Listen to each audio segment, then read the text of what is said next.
So this is Rick from 12points.tv, and I've been very lucky to catch at the end of the Green Room press conference Helena Paparizou. Thank you for talking with us. Thank you, Rick. Helena, I can't appreciate just being a plain old Rick who's not a performer. How difficult it must have been to go through this. Avslutar vi presskonferensen. Tack allihop. Nu är presskonferensen is done. I am not going to listen to her because she just told us that the press conference is over, but I'm not going to listen to her. Continue, baby. We're going to continue. Yeah. We got some questions.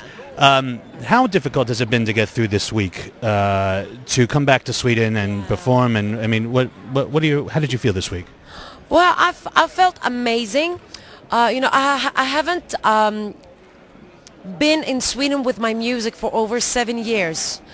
It was always in my plans to do it. It took over 2 years to fix this record deal that I have with Universal. It took some time to do it. I was actually on my way to just release an album in November. The album was ready, and in August when I was here just to do the last details, I just passed by the studio because the studios are in the record company. And I'm like knocking the door, I'm getting in there, and Henke, Karl-Ola, Bobby, I'm like, guys, this is an amazing song. This song is talking about me. What is this? And they were like, oh, this is something we're going to send into Melodifestivalen. And everybody knows it's over 3,000 songs that have been sent into Melodifestivalen before they pick out the 32.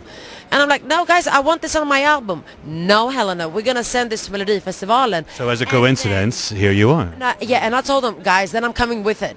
I'm coming with the song. This is my song. There you go.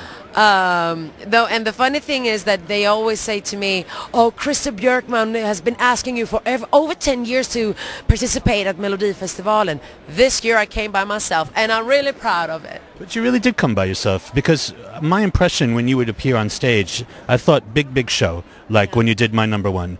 Boy dancers or girl dancers or jumping around, pyrotechnics, you name it. But it's just you. It's just you. My theory is that maybe because you've won, you've got nothing to prove. You're on your own and you're just giving it your all, or? You know, like, Rick. Tell me. If you would be my number one, and I will have to say this to you, of course I'm going to let the whole city party behind me.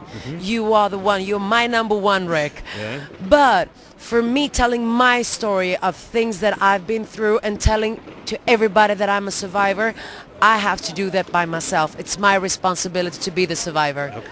So this is like, I'm very emotional, you know, I'm an artist. And I feel this, It's the Greek blood in you, I think. No, I think actually it's the artistic. The Greek thing is that I'm loud in general. You spend your time in Greece mostly? You don't live here in Sweden anymore? I don't live in Sweden. I haven't lived in Sweden for, over 10 years. I do live in Athens. But the thing is, I'm a Swedish-born Greek. And I'm taking advantage of the best things that both of the cultures has, like the Swedish culture and the Greek culture. And I'm taking out the best, and I'm just keeping those. Okay. And I'm living with it. And it's really nice to have two home countries.